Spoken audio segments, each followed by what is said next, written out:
So I'm going to talk about a Dapr. It's DAPR, and it stands for Distributed Application Runtime. So Dapr is again open source. It's a portable, and it's called runtime for writing distributed systems on cloud.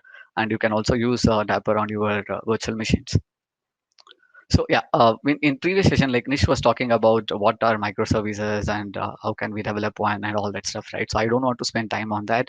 What I want to quickly do is, so what is happening in the current world? Like people have started writing microservices and it has become like a mainstream for the development. And I also want to take and share my personal experience, right? So in my team, we are having a project where we want to kind of migrate it into microservice. And the moment we started splitting this monolith into microservices, right, there are so much of questions that is coming up from the team. Like for example, where do I need to store my images? I also saw some of the people posting the same questions, right? So similar questions comes in every team, right? So we have to kind of have a registry, and sometimes I have to go and manage the configs, and sometimes I have to go and manage the secrets. So these are some of the questions that is coming for the developers, right? And whatnot. So we have other teams, and we have got architects, managers, and they come back and ask like, what will happen to the security of your application? So you are telling your application is going to be a distributed system. What will happen to the security? And how will you measure the performance of your application? So these are some of the questions that we all get, right? And as a developer and as an architect, if you go back and try to kind of put a checklist against all of these things, and if you start writing some of the tools, there are so much of tools and so much of features that is available to solve almost all of these problems. But what has also happened is when you kind of started analyzing what is the feature sets available and all that, what you come to know and what you come to realize is there are so much features are out there. And what has happened is some of these features, some of these tooling systems, right? It is so kind of got some tight coupling with the language of your choice. For example, I'm a Shisha developer, and I want to use something some of the features that I want to use from Cassandra. It is definitely possible, but I have to go back and learn the SDKs. What do they provide?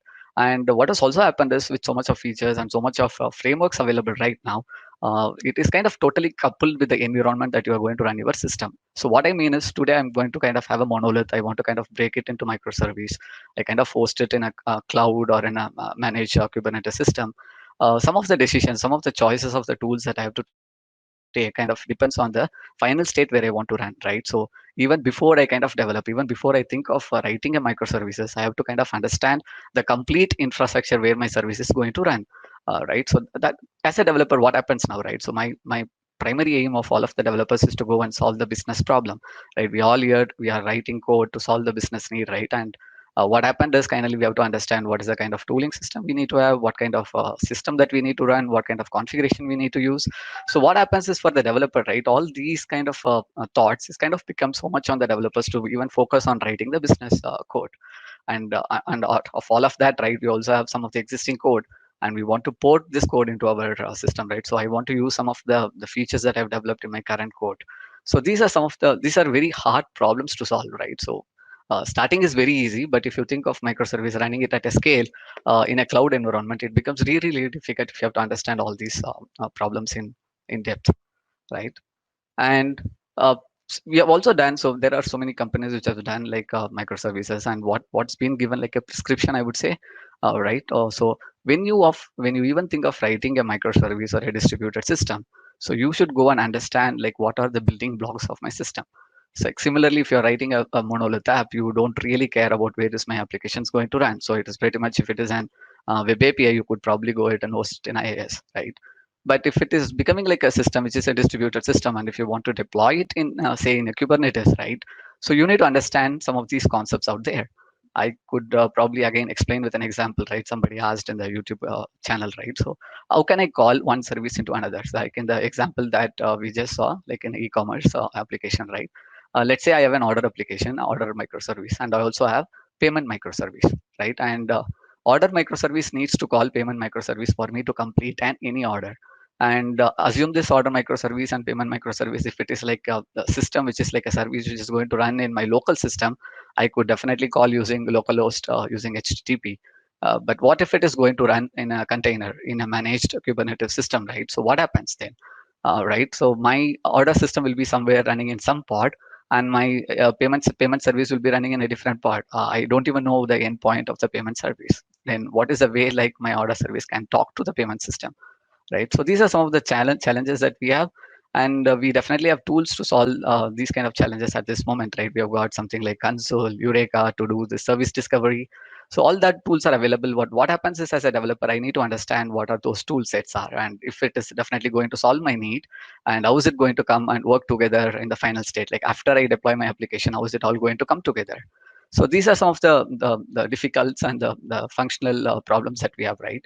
And another thing Nish also touched upon, like distributed tracing. So what is tracing mean? Like logging and tracing is really an important aspect of a distributed system. So assume you have a monolith application, you know all your logs is going to come into one place, and you can always integrate with some tools like Splunk, Grafana, and you can have a view. But imagine if your application is going to kind of be like a microservice, like a application is going to run in Kubernetes. What is going to happen, right? So there are different instances of your application running in Kubernetes, and you also need to know when any request is coming into your application, how is this request getting tied to each of the services? Like if I kind of submit an order, it first goes to the order service talks to payment service, payments internally talks to inventory, and so on, right? So you need to know a mechanism. How can I go and trace back these orders, right? Because the problems are definitely can happen in a microservice environment, and if that happens, you need to have a way to go back and check how can I go and address that, right? So you should be able to kind of quickly go and trace it. And some of the other mechanisms where microservice can talk to each other is something called pub sub model, right? So I have my publisher and I have my subscriber. I want to publish a message, and I have kind of set of microservices or a set of systems running in the background who want to subscribe to that message and act on it. And again, secret management, right? So I have my microservice and I've got my connection strings. I cannot just have it as an open in web.config. I should have something like a secret management who can provide these kind of feature sets to me. So all of these are kind of building blocks to write a microservice, and we need to know understand what is the tooling system that we are planning to use even before we kind of think of writing a microservice, right? So this is not easy problems, right? So this is where the developers and the current state are. So being a developer, I myself need to understand all of these systems, all of these tools, and kind of have my answers ready, and also understand, do some proof of concepts to kind of understand how this all works. So this is the current state, right? So now Dapper is here. So first I want to talk about some of the issues that we have currently, so that when we kind of complete this demo, we will be able to be appreciative of some of the tools like Dapper that is coming into the world now. Right. So Dapper is called distributed application runtime, and it is going to solve, or it is going to help us solve some of the problems that we have seen in the previous slide. Whatever we saw it, like be it distributed tracing, secret, and whatever be it, right? So Dapper is going to give us a mechanism through which we can kind of solve the complexities that we have for the developers in today's world. And these are some of the goals of Dapper that you could see. And one of the prime features are actually the right extreme, right? So which is called pluggable architecture. So it's more like a component. Again, I will explain with you an example so that we understand it better, right? So assume like today, I'm starting my development in my team. We are going to write a microservice, and we are starting development right now. And during my development, say I want to use some database, right? So we all use database, and say if I want to use Redis as my database. So Redis is a key value pair database, right? So I want to use Redis as my database during development. And tomorrow, when my application is ready to go to production, right? If I want to deploy it in Azure, and say if I want to use Cosmos DB, right? In current world, what we will have to end up doing is, as a developer, I need to understand what is the Redis extension for C# and consume it in my application. And tomorrow, if I have to kind of use Cosmos DB, I have to go and understand what is the Azure Cosmos DB SDK is going to provide, make code changes in my application. So that is important, right? So I have to go and make a code change so that my application today, which is going to talk to Redis, can talk to Cosmos DB tomorrow when it is ready for production. But this is a pretty normal use case, right? We all face, right? Because I don't want to pay for Cosmos DB when I'm kind of doing my development. I want to use something which is free, something which can run in my local. And once I'm ready for production, I just want to go and deploy. So this is a pretty simple use case, but unfortunately, at this point of time, we don't have a component or tool which can kind of provide me this plug and play kind of a thing. So what Dapper is going to do is, which we will of course see in the demo today, what is going to do is I will be using Redis as my development. And once I'm ready, what I can do is I will just plug out my Redis, like I will just plug the Redis component out, and I'm going to bring Cosmos DB with no code changes to my application. It is just going to look like a magic, and it's just going to use the Cosmos DB, and all my data is going to be going into the Cosmos DB. So that is a beauty part of Dapper, right? And what has also happened is Dapper is kind of adopted to the open standards, which is called Open Application Model, OAM. So you could search for Open Application Model. So it's more like a standard specifications or standard given by the multiple cloud providers, so that your application is kind of becoming agnostic to any of the cloud providers that you may take. So Dapper by nature is kind of adapted to it. So Dapper can run and say any of the cloud systems that we have today. And the best feature of Dapper is it is going to integrate with our application through HTTP or gRPC. So there is no SDKs required for Dapper. And of course, there are SDKs part, but that is something that the community has developed. But Dapper by itself can run with just HTTP and gRPC. So what it means is, if your application is going to talk HTTP or gRPC, you are open to use Dapper today. So that is the best feature of Dapper, I would say. And the next slide, this is more like a representation of what Dapper is. And you see the center part, right? So the center part, if this is already been talked. So this is about the Dapper and how Dapper is going to provide an abstraction for all the microservices building blocks that we have seen so far.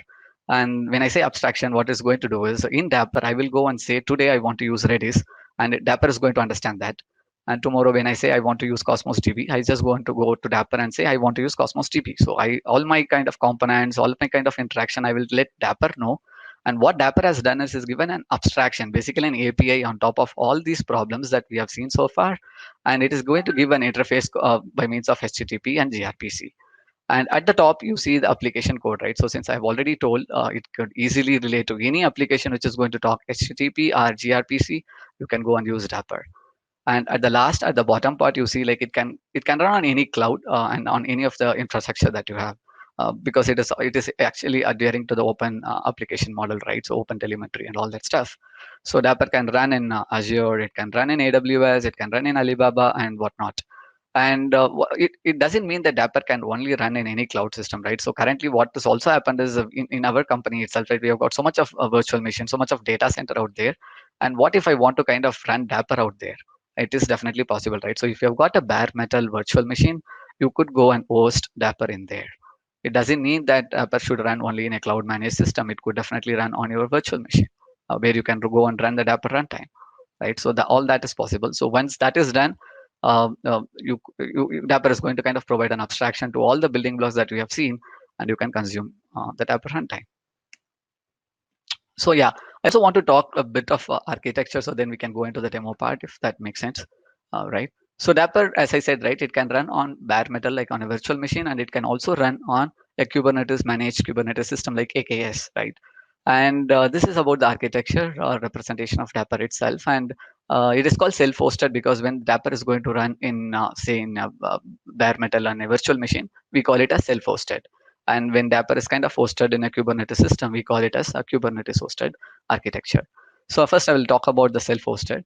And I think Dapper basically uses something called sidecar architecture, right? So people who are new to the sidecar, maybe I can give an analogy, right? So this entire sidecar architecture basically came from the motor world, right? So I've got my motor scooter, and I'm like a developer. You can imagine like you are a developer who is going to ride a scooter. And in previous days, what we also used to have is there is something called sidecar that is attached to my scooter. Basically, if you remember, like in Bajaj, in India, the Bajaj scooter is so famous, right? Which used to have a sidecar attached to it, and that it could carry so much of goods to it, or even a person can come and sit along with that, right? So that is a similar analogy. And if you have to drive it back to my system, you could think like application, the gray blocks that you see in this diagram, right? It is more like an application code, and Dapper is a sidecar to it. And application code is more controlled by the developer. So I'm going to write all my business logic into my application code, and Dapper, which is like a process that is kind of attached to my sidecar, it is going to manage all of these things what we just saw, like be it a bindings, be it a state store, be it a pubsub model, right? Whatever we have seen, like so far as some of the complexities in developing application, Dapper is going to manage that for us.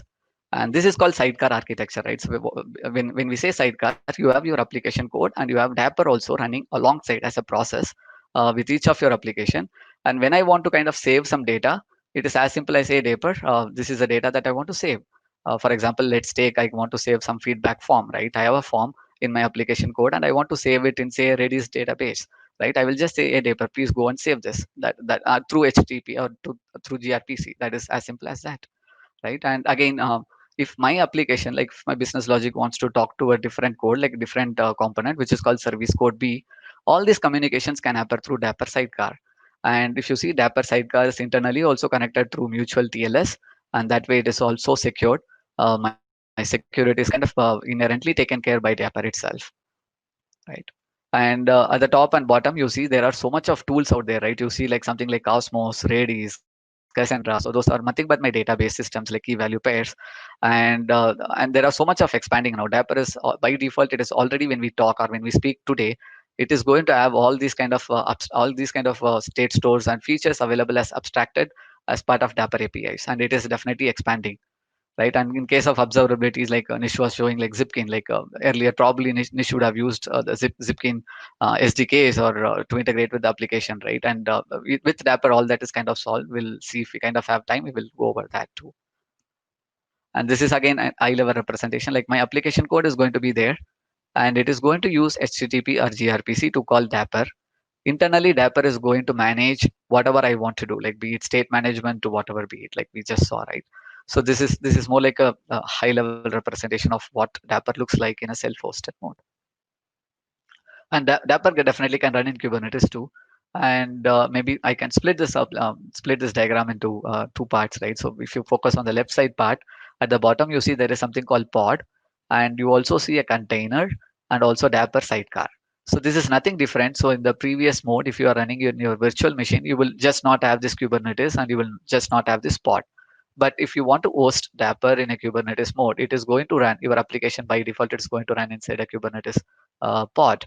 And next to your application, we will have Dapper Sidecar, which is going to do the same thing like what we saw earlier. Like if I want to save in Cosmos DB, my application is going to talk to Dapper, say Dapper slash save slash my payload, and Dapper internal is going to talk to Cosmos DB and it's going to save. And later, if I say I want to kind of bring down Cosmos DB and use Redis, I just want to tell Dapper, I just want to kind of put Redis component into my cluster. Then no changes to my code. Dapper, it is kind of inherently understood that now Redis component has come, so I will go and use Redis and save the state into Redis. This is at high level. And at the top, when it is running in Kubernetes, you also see like 4 different containers being injected into our runtime, like actor, sidecar, sentry, and operator. So these 4 containers are called something like Dapper runtime. And I will go, and when we show the demo, I will kind of explain what these sidecars are and what's their job is, right? So we'll see over that time. And this is again a high level representation of how the Dapper looks in a hosting model when it is hosted in a Kubernetes mode. Only difference that you could see from the previous slides to this is it is just going to run inside one pod, right? And there could be multiple instances of your application, and each of that application will also have a sidecar brought up. When you kind of bring your application, even this sidecar will also come up, and it is going to abstract whatever functionalities that my application needs. Right. And so far we have discussed about the architecture part and how Dapper is going to solve some of the problems. And before we get into the demo, just want to kind of spend a couple of minutes on this slide as well, right? So there are basically three components is what we need to understand Dapper. One is API. So API, we know that Dapper is going to abstract what's my state store, what is my secret, what is my tracing. So that is one part where API is basically, if you see, API is going to contain more than one or more components to it. And what are components, right? If I have to define components, maybe if I say like I want to use a Redis database today, I will go and create a Redis component. So that is one of the component. And if I say if I have to use Cosmos DB, I will go and create a Cosmos DB as a component. Again, that is called a component. And for each of those building blocks that you see, you can go and create a component for that to be used by Dapper. So these are the primary two things, like API and component. These are the two things that you need to know. And at the bottom, you see there is something called configuration policies. It's more like advanced concept for Dapper, right? Like if you want to understand how Dapper is going to kind of put telemetry across all your Dapper containers, and how can you kind of configure your pipeline, how can you do change the pipeline which the Dapper workflow works, you could focus on that. Maybe that is not part of the demo today, but we will definitely talk about API and what are components too. And this is demo time. Interesting. So Nish also showed about Docker for desktop, right? So in my machine is Windows 10 machine, and I'm using Docker for desktop. So Docker for desktop is available for Windows 10. I think it got launched somewhere in March time. So if you have not explored, you can go for just Google it for Docker for desktop, and you can install it. And the beauty of Docker for desktop is it is going to give you the managed Kubernetes cluster, like your local machine. It is going to bring up for you for all your learning and troubleshooting stuffs. So I'm going to use this. And what I've also done is I've also enabled WSL for Linux, basically my Windows 10 machine. But I've also, what the command prompt that you see is now, right now, it's called WSL, like Windows Subsystem for Linux. And I've got Ubuntu running in my Windows machine. So this is the environment that we are going to see. And what I've also done is, you see 4 tabs there. So let's not think about these other rest of the 3 tabs. Let's just see about the first blue color tab right now, and then we will definitely go into the rest of the tabs during the further part of the demo. So to install Dapper, Dapper needs a Dapper CLI. Like what we have CLI for .NET, we have CLI for Azure. Similarly, we have CLI for Dapper. And quick, it's like how do I install Dapper CLI? So there is a quick command here. So if you see, you just do that Windows Gate, and then there is a URL that is available right there in the Dapper website. You can go and grab it, and once you're done, Dapper CLI is installed. So it is going to kind of install the Dapper command line, so you can use Dapper commands in your WSL. Right, so I have already installed Dapper CLI, so Dapper is already available in my machine. So once Dapper CLI is installed, I can go and check if my Dapper status is healthy, right? So I will go and check Dapper status -k. So since I'm running in Kubernetes, I have to kind of put a switch call -k. If your application is running in your local VM, you don't need that switch call -k. All right. So if you see, since I'm running in Kubernetes, as you have already seen in some of the examples above, previously in the slides, right? It is Dapper by default after it's installed. It has kind of got me 4 sidecars: operator, sidecar, sentry, and placement. Right. I think I missed one point. Like after you install Dapper CLI, you will also install Dapper runtime using Dapper init -k. This is a command that is going to get this sidecar. And once this sidecar is available, and you can go and check if my sidecar is healthy and all that using that command. Right, that is done. And if you see my Dapper sidecar, it is installed in a namespace. Namespace is very specific to my Kubernetes system, so you can have multiple namespaces in a single node cluster too. So I'm going to run my Dapper in a namespace called Dapper system, and its status is healthy right now, and I'm using version 0.10.0 of Dapper. Right, so this is done. Now we also talked about something called components, right? So let me see what components are. So this is my Kubernetes system. So I want to check if any of the component is available in my cluster. Let me go and check Dapper components list -k. I can kind of zoom in. So if you see Dapper components list -k, it is going to tell me what are different components available in the cluster. So any of the APIs that I'm going to put into this cluster is going to use these components, right? So I have installed Redis. Redis I have installed in my cluster, and I have defined components like message bus, state store, and of course Zipkin. So how did I install Redis? Again, there are 2 commands. You can install Redis through Helm chart, right? So there is, I'm going to add Redis in chat, and if you just do these 2 commands, it is again available out there in Dapper website. You can go and grab it, and once it is available, right? So you can go and install. You can go and create a component.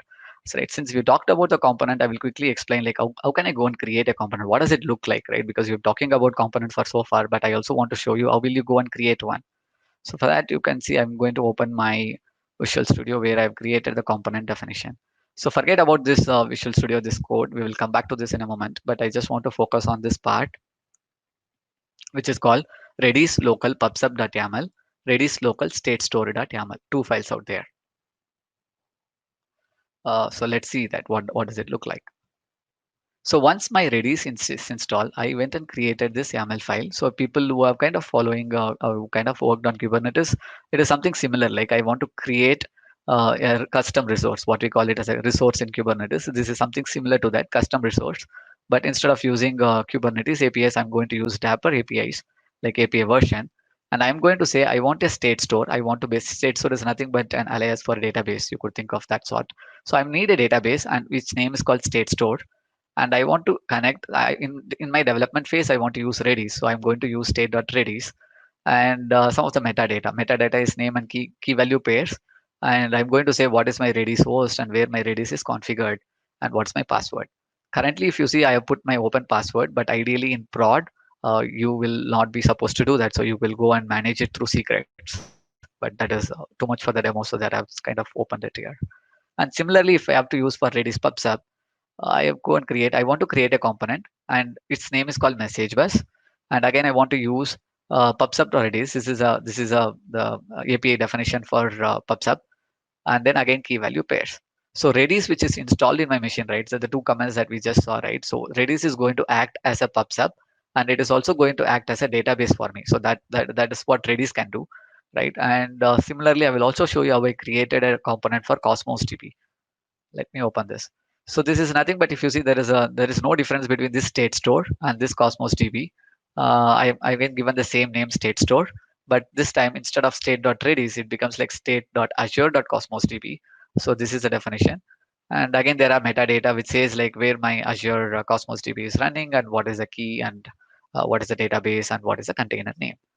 So this is how you go and create a component. So after you create the file, what I will go is something similar to how you kind of apply any Kubernetes definition, right? I will go and show you that. Since my component is already available, I'm going to delete the component state store which I've created, or maybe I will delete Cosmos DB. If it is not there, I will go and create Cosmos DB. I don't think Cosmos DB is there, so okay, I will go and create it. So you will do Kubernetes apply NSF. This is where you see my Cosmos DB's definition is located. It is nothing but referring to this file over here.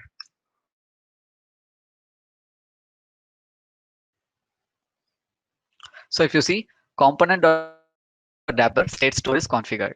I will go back to this and click.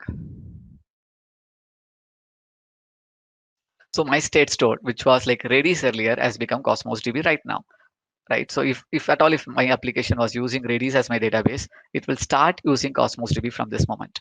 Let's see like how is that going to work too, right? And this is a bit definition about how will you install Dapper and what is runtime, what are the components to it. And coming to it, like so far, what we have seen is getting Dapper ready into our cluster, right? Now, next is going into the application. So we will get into that demo also. Like I have an application, like I want to use PubSub or I want to use service invocation, right? So what am I going to do now, right? So this is how it looks. So I have my cart. If you imagine cart as my application code, and it is going to talk to Dapper, and it is going to say publish some command. And in my publish, I can use any of these components. It could be Redis, it could be Azure Event Bus, and it could be anything, right? Today and tomorrow, it can change. But all I want to do is my application as a developer, I just want to kind of do a publish subscriber model. Or if I want to use just that pattern, all my developer needs is to just kind of publish whatever be the state store, whatever be the PubSub component at the background. I just want to give a payload to it. So what I do is I go and make call like HTTP localhost. I'm sorry. So I just want to call localhost 3500. This version 1.0 is the Dapper API version. And publish is again what Dapper has given for PubSub. If you have to use PubSub, you go and use version 1.0/publish followed by your payload.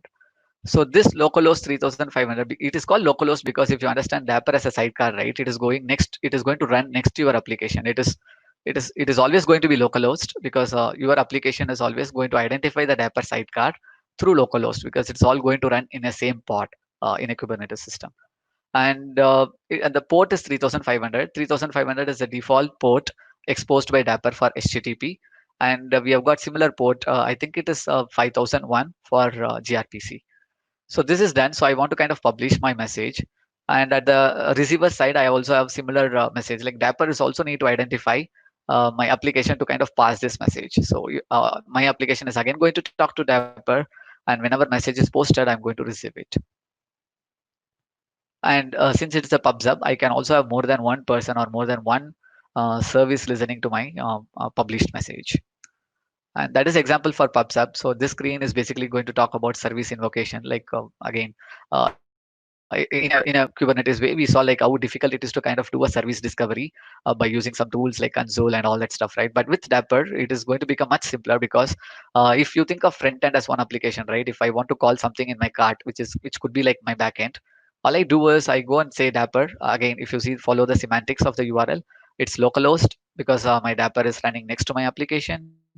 Port is 3500, which is the default port Dapper has given. Version 1.0 is the current version API of Dapper. And this invoke, like in the previous slide, we saw publish, right? That is for PubSub. And if I use invoke API of Dapper, this is to call my another service. So I am going to use invoke API exposed by Dapper. Cart is my name of my next microservice. Like each of your service can have a name, right? So I'm going to say cart and then followed by method, and followed by the method name itself. So this is how a front end can call a back end application, right? If you don't have Dapper, like how it looks like is, if you are developing or if you are deployed in Kubernetes, it might be probably front end will be talking to somebody like a service discovery, and then say like, wait, what, give me the IP of my backend service, which is called cart. And then that service discovery mechanism, whatever you have in your cluster, is going to tell you the current active IP address of my cart, and then front end will again go and consume it, and that way it is going to call it. It is so much of configurations that we need to do to kind of get into that state, right? So you have to understand what tools you have to use and all that stuff.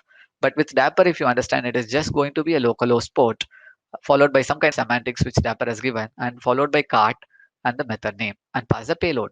So this is as simple as that, right? So this is like I have shown example for PubSub and service invocation, but Dapper is going to provide the same kind of interface like through localhost for all the building blocks that we have seen in the first two or first couple of slides, right?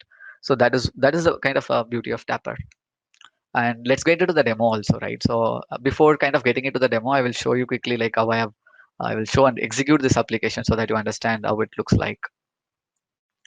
So this is my Dapper demo app. It's a Blazor server app, and I kind of just extended and developed an application for this demo, right? So if you see, this is some two questions, a couple of questions I have put for just to kind of interact with my viewers. And this has also got some form. So basic idea is I want to go and develop, I want to give some data into this form, click on submit. And this is one app, Dapper demo app, which is my front end. And I want to publish this message, use some Redis state, Redis publisher, Redis, which is already installed in my cluster, to kind of publish a message to my backend, which is called Dapper Demo API. And from Dapper Demo API, I also want to save the state into Redis. And I also want to kind of quickly change it to Cosmos DB. That is what I want to show. And again, a bit of architecture diagram I have put. So I've got feedback UI app, which I just showed you, and it is going to do a publish subscribe into Redis through Dapper.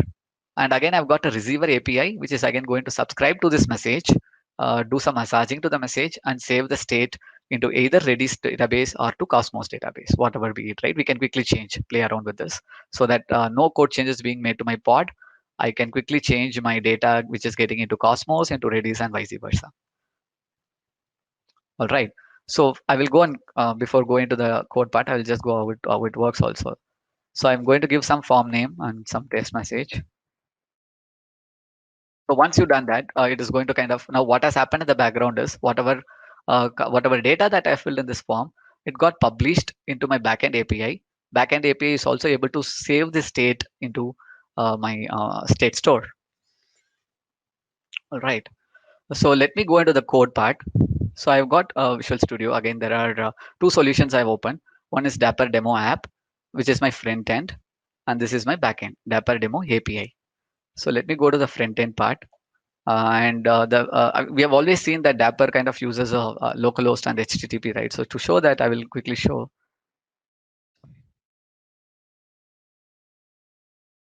Like I want to show like I've not installed any dependencies, any packages for that fact, right? There is no dependencies over here. So if you see, it is a pure Blazor app, starting app, which we saw in the morning demo as well, right? And what I've done is I just want to focus more on this feedback service because that is where we do the pubs up model. Rest all you can ignore it. It's more like a Blazor app.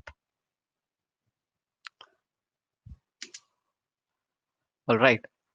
So what has happened is when the moment I kind of click submit in my previous screen, this is a method that is going to get called, and user feedback is basically an object that gets binded.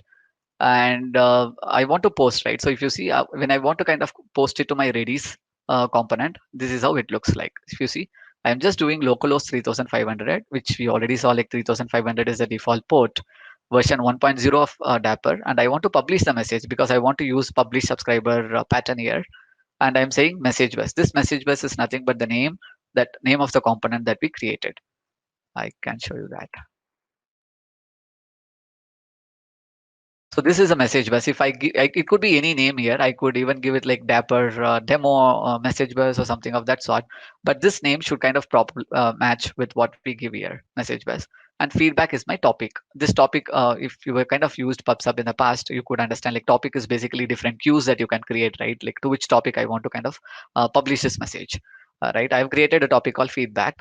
So this is what I'm doing, like nothing fancy in here. I'm just calling Dapper localhost and kind of post this message.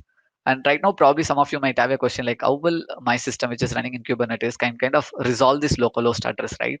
We have been telling that it is a sidecar, but who is responsible to bring that sidecar and make this localhost available for my this machine, right? So that part is kind of involved in your YAML definitions. So Nish was also showing a Kubernetes deployment, right? So he was able to create this and show you that how can you deploy an application to Kubernetes system, right? Basically using a custom resource or YAML files. So this is no different. Rest all is same. Only different that you see is these annotations, which you could see now is kind of what it kind of makes that magic come happen, right? So if you see annotations like Dapper IO enabled, so I'm saying when this pod is coming up, when my application is coming up, I am instructing Dapper to kind of let Dapper know that it is kind of enabled, that Dapper's runtime is going to be enabled for that. And then I go and say my ID, what is my application ID? And then I go and say port 80, like port 80 is the default port which my application is running. So any request that is coming to my application, if Dapper is going to receive that, it is going to port to that port. And I also say that config is an optional attribute there. Like if you want to enable distributed tracing, Dapper gives this way of enable tracing. So these four lines is going to kind of make that magic happen. It is going to bring the sidecar, right? So let me go and see, since I've already deployed and I've kind of applied this definition, right? I will go and show you like how it looks. So if you see, I'm just trying to get what are different containers that is running in my local machine. And if you see Dapper demo app, it is already up and running, and Dapper demo API. So these two are already running. And let me also open a dashboard, which is given by Kubernetes. So sorry, which is given Docker Desktop. I want to show like how it works.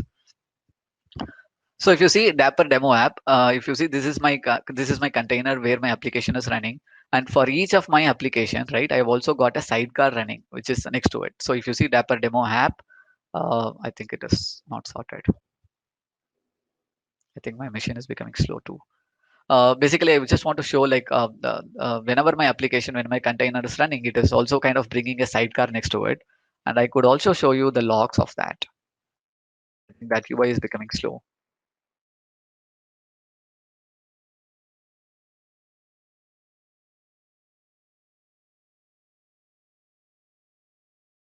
Dapper D is again a Dapper daemon. I just want to show you the logs of how it looks and how this, whenever I deploy my application, right, how is Dapper knowing that it has to inject these sidecars? And if you say, I just want to show you, highlight this part. So now, whenever I've deployed this application, you could clearly say that it has brought in something called state.redis, exporters.zipkin, pubsub.redis. This is nothing but the component that we have created in this part, right? So my cluster already has got this component created. And my system, when I kind of bring my application, it knows that it has to inject these sidecars. So if in my application, if I'm going to refer pubsub, Dapper daemon is kind of going to kind of interject that request and use the Redis state store that we have. I think that's pretty much the demo that I want to show, and we will go and submit. Like we submitted something, and let's see if that got saved, right? And what I did is I kind of changed my state store to Cosmos DB. Earlier, I've configured it for Redis, and since I've kind of changed my state store, what I'm going to do is I'm going to bring down my Kubernetes pod and bring it back again, so that it is going to kind of push all the data into Cosmos DB. Basically, I'm going to kind of delete the deployment and bring it up. You don't have to do it. You can do a roll up deployment, but this is much easier than that.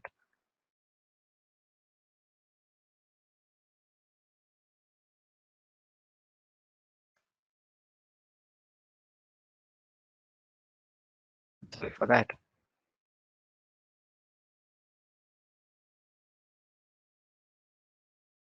It's so slow.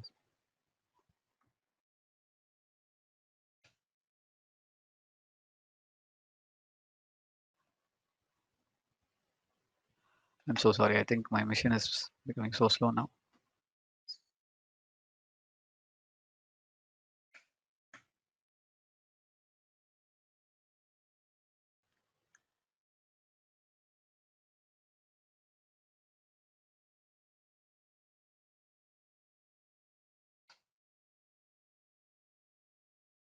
Just give me a moment. I just want to kind of navigate to that path.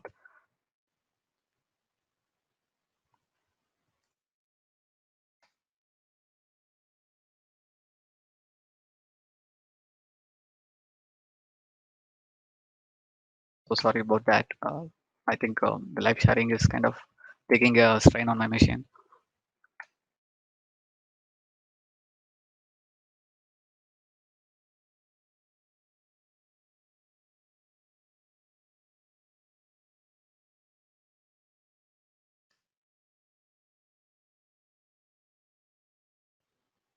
It is so slow.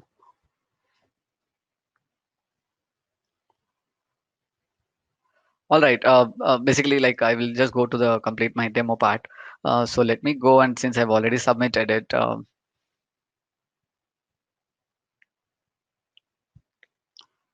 it has come back. I'm going to just say Amrish Chris test submit. It's say it should be supposed to be saving in my Cosmos DB. Let me go and verify that. I think it has already come.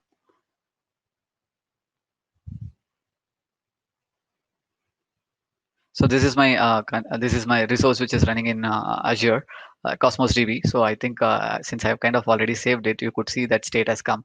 Basically, what I want to show is bring down Redis state store and bring up my Cosmos and show. But for some reason, my system is running so slow. I think it has come now.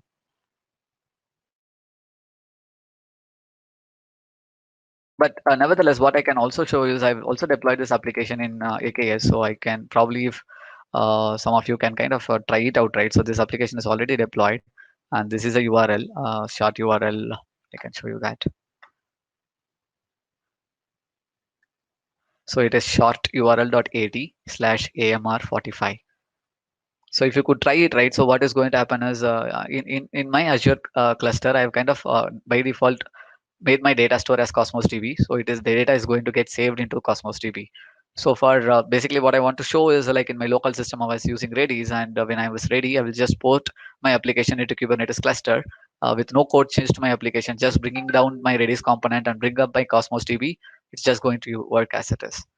So if you can free to try it, so maybe you can go and try it like short url.at/amr45.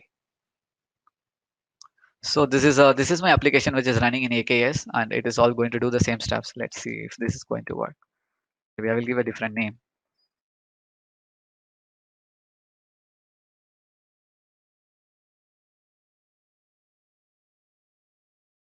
Quick time check.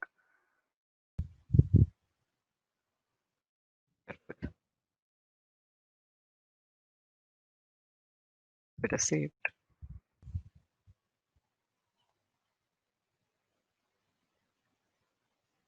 I'm going to see if my data which I've saved is coming here.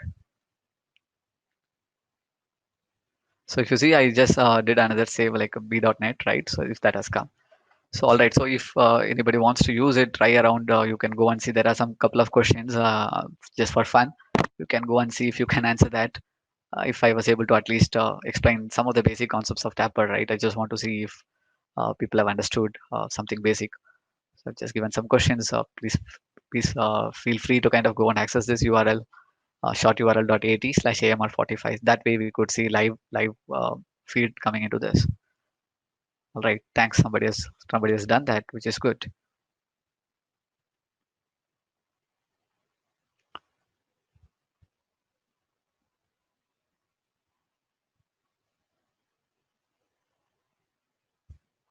Thank you, Sumit. So yeah, this is how it works. Like basically, in my local environment, I was using Redis, and the moment I'm ready, I kind of go and bring down my Redis database. I can kind of bring up my Cosmos. And what I also want to show is a Dapper dashboard. So Dapper has also got a quick dashboard of how it looks. And again, the command for this Dapper dashboard -k, because my system is running in Kubernetes. This is the switch I'm giving. Let me bring up localhost 8080.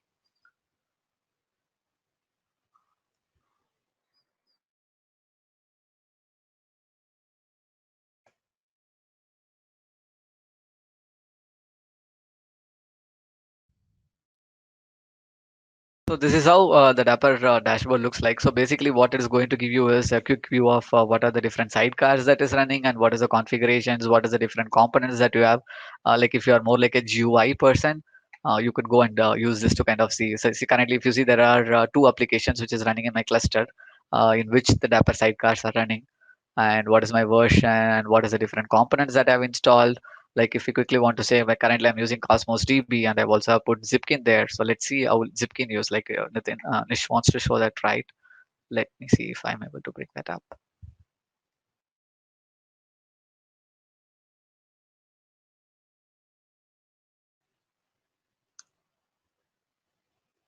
And it's going to run in port 9411.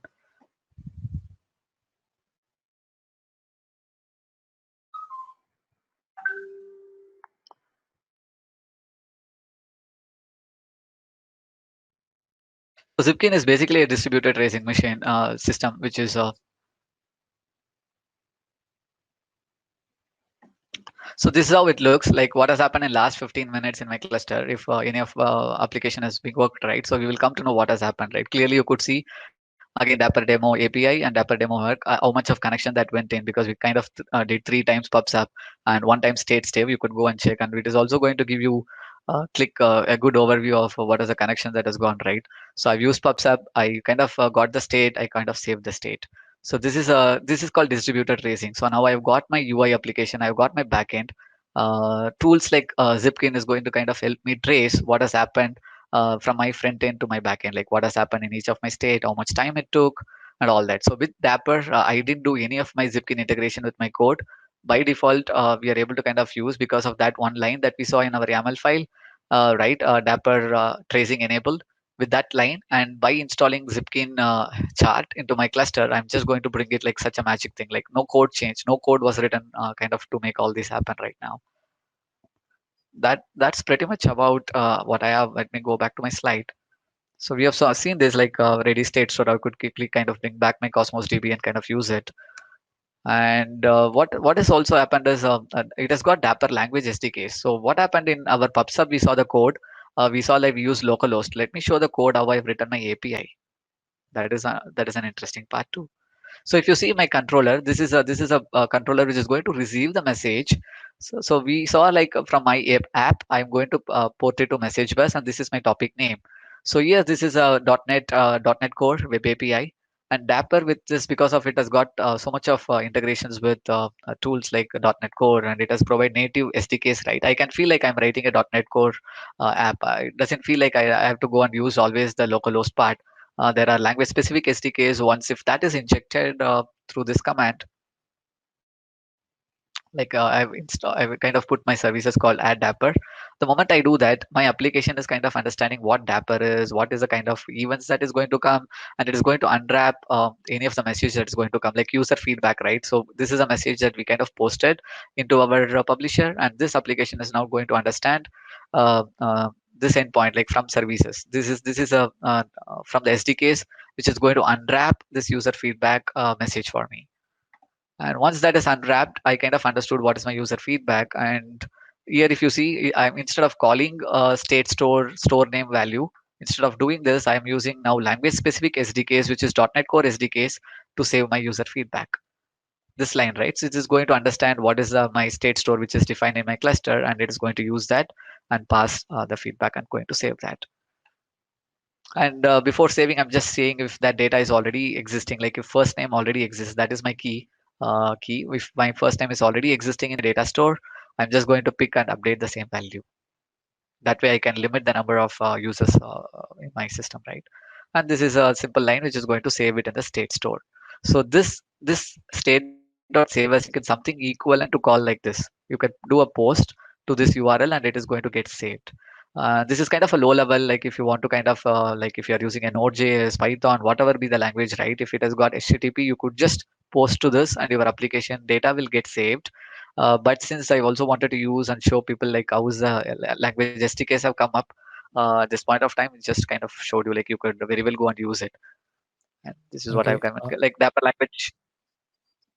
I'm told by Swami that time is up. Hey, sorry to interrupt Sure, you, Amrish. You overshot by a few minutes already. So yeah, sure, just wanted to. sure. I think that's all I have, Swami. I think we are good. I just want to show it as a one last point is it is in preview currently. It is not available for as a general release to be used in prod. And of course, by I kind of attended some of the community calls where I heard like by this year end, it'll be out most likely. We should kind of expect it to be available for GA. and there are some resources which you could go and have a look at that. Thank you. Cool. Thank you so much, Amrish. That was very informative. Yeah, a lot of things to learn from Dapper. Yeah.